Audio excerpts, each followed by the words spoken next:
Di awal segala ciptaan, semesta tidak berbicara dalam satu bahasa. Ia bersuara lewat angin, air, cahaya, dan hati. Manusia pun lahir dengan ribuan bahasa, karena tiap suku, tiap tanah punya getaran maknanya sendiri. Hari ini dunia kembali jadi satu, bukan karena menyatu, tapi karena kita menerjemahkan. Di era Web3, terjemahan bukan hanya soal kata, tapi mengalihkan ruh ke satu dunia ke dunia lain. Judul kita hari ini adalah Web3 Translation Service, jasa terjemahan khusus proyek blockchain. Mari kita bahas bagian per bagian. Bagian pertama, blockchain dan bahasa baru. Proyek Web3 kini bukan milik satu bangsa. Setiap white paper, proposal, DAO, roadmap, NFT, dan smart contract ditulis dalam bahasa teknis, seringkali hanya dimengerti oleh segelintir orang. Padahal komunitas Web3 itu global. Ada developer dari Prancis, investor dari Jepang, kreator dari Indonesia, kolektor NFT dari Nigeria. Bagaimana mereka bisa menyatu dengan juru bahasa yang tak hanya menerjemahkan huruf tapi memahami semangat di baliknya. Inilah momen lahirnya Web3 Translation Service, profesi suci baru bagi penjaga makna. Bagian kedua, terjemahan sebagai jalan spiritual. Dalam banyak tradisi, penerjemah dianggap pengemban tugas suci. Dalam agama, penerjemah membawa wahyu ke bahasa umat. Dalam adat, ia menjadi penjaga cerita leluhur dari hilang ditelan zaman. Dalam politik, ia jadi penentu perdamaian antar bangsa. Kini Web3, penerjemah bukan sekedar jembatan. Mereka adalah penjaga kejelasan dan kejujuran. Tanpa penerjemah yang bijak, DAO bisa salah paham. Tanpa penjaga makna, white paper bisa menyesatkan.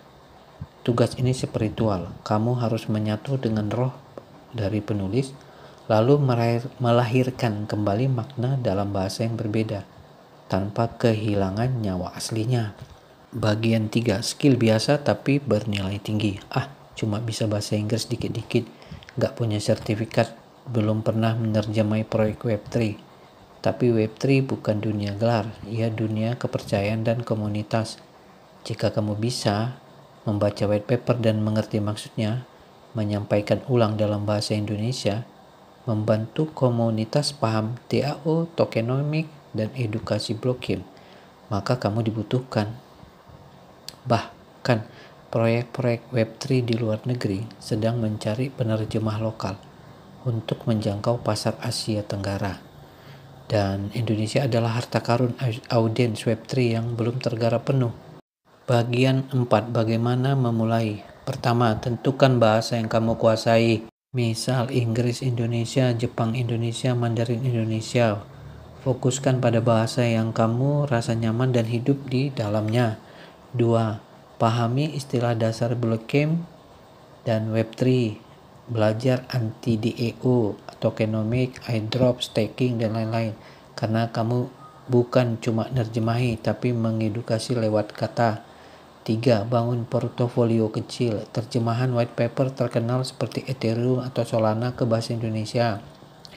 Posting di blog atau medium kamu. 4, gabung di DAO dan komunitas Web3. Buka ruangan percakapan, tawarkan bantuan. Banyak proyek mencari sukarelawan awal yang akhirnya jadi core translator. 5, tawarkan layanan Web3 translation via crypto freelance platform. Gunakan platform seperti Dwork, Talent Lawyer, Quiztery, Clarity, atau DAO copywriting gig di Discord. Kamu bisa dibayar langsung ke wallet kriptomu tanpa perlu menunggu invoice bulan depan. Bagian 5, penerjemah adalah penjaga dharma digital. Zaman Web3 ini seperti zaman Weda Baru. Kitab-kitab teknologi ditulis di blockchain. Kisah-kisah tentang DAO dan NFT akan jadi cerita masa depan anak cucu.